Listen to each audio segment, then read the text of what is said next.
बसई गांव में बड़ी तादाद में हुई गायों की अमवात पर मध्य प्रदेश में सियासी घमासान जारी है। बीजेपी और कांग्रेस के दरमियान जारी सियासी घमासान में गायों को तहफ्फुज को लेकर न सिर्फ एक दूसरे पर इल्जाम आयद किए जा रहे हैं, बल्कि एक दूसरे को गायों का बड़ा कातिल करार दिया जा रहा है। बसई गांव के गौशाला गौ सेवा भारती गौशाला का ताल्लुक बीजेपी लीडर निर्मला शांडालिया से होने और उस पर गायों का कत्ल करने के बजाय उसको बचाने का जहां कांग्रेस इल्जाम लगा रही है, वहीं मध्य प्रदेश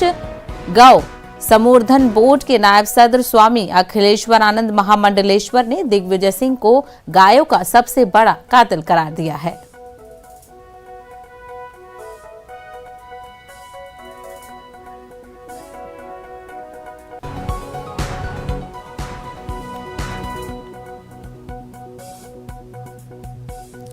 मजीद तफसील हासिल करेंगे हमारे नुमाइंदे मेहताब आलम इस वक्त हमारे साथ जुड़ गए हैं। मेहताब आलम, दोनों ही पार्टियां एक दूसरे पर इल्जाम तराशी कर रही हैं गायों के मामले पर। आखिर ऐसे में किस तरीके से ये मामला सुलझेगा?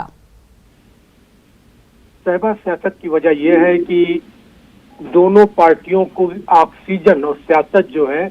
एक सॉफ्ट हिंदुत्व पर है, एक हार्ड हिंदुत्व पर है और दोनों की ताकत से जुड़ी हुई है और दोनों अपने वोट बैंक को बनाए रखना चाहती हैं। मौजूदा जो बैरतिया की बसई गांव की जो गौशाला है, इसकी जो मालिक है निर्मला शांडल, उनका ताल्लुक भारतीय जनता पार्टी से है और भारतीय जनता पार्टी यही वजह है कि उसके बचाव में आ गई है। और जब भी उस पर कार्रवाई की बात की जाती है तो वो कहती है कि दिग्विजय सिंह के जमाने में 2002 में चंदोई जमीन का मामला हुआ था, उस पर बात की नहीं की जाती। सवाल ये नहीं है कि दिग्विजय सिंह के जमाने में अगर कोई गलत हुआ था तो 20 साल बाद अगर कहीं तो कोई वाकया हुआ है और सैकड़ों की तादाद में गाय को मौत हुई है तो उसको जस्टिफाई किया जाए, वहां पर सजा मिलनी चाहिए। आपको याद होगा किसी मध्य प्रदेश के उज्जैन में चाइना डोर बेचने के मामले में एक जो है एक तबके के घर का जो है घर और मकान दुकान सब तोड़ दिए गए और उस पर कार्रवाई की गई, लेकिन यहाँ पर अब तक जो है इसके खिलाफ सिर्फ FIR दर्ज की गई है, कोई गिरफ्तारी भी नहीं है और इस पर सियासत की जा रही है। सियासत की बुनियादी वजह यही है कि दोनों पार्टियां जो है अपने वोट बैंक को बनाए रखना चाहती हैं और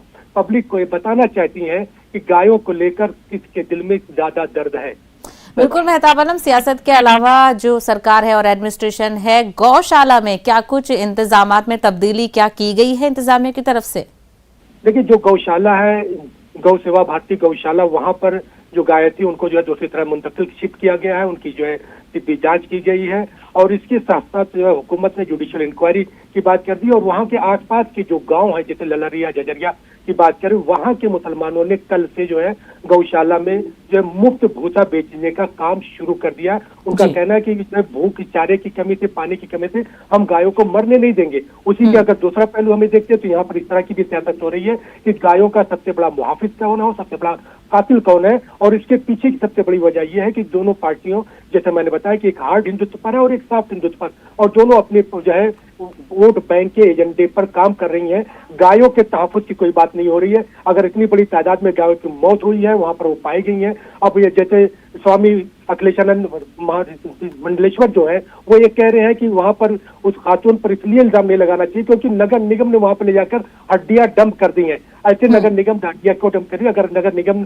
उनको मानना है कि नगर निगम ने किया तो नगर निगम पर अब तक कार्रवाई क्यों नहीं की गई, ये सबसे बड़ा सवाल है। और फिर दूसरा ये कि सैकड़ों की तादाद में जो गाय मरी है उन लोगों पर अब तक जो है NSA की कार्रवाई क्यों नहीं की जा रही है, जिस पर अवाम ये सवाल पूछना चाहती है हुकूमत से। बिल्कुल, गायों को लेकर सियासत तो खूब की जाती है सभी पार्टियों की तरफ से और लोगों को इसकी पुष्टपनाही भी की जाती है, लेकिन जब तहफ्फुज की बात आ जाती है तो सभी पार्टियां इस पर सियासत करती हुई नजर आती है। मेहताब आलम हमसे बात करने के लिए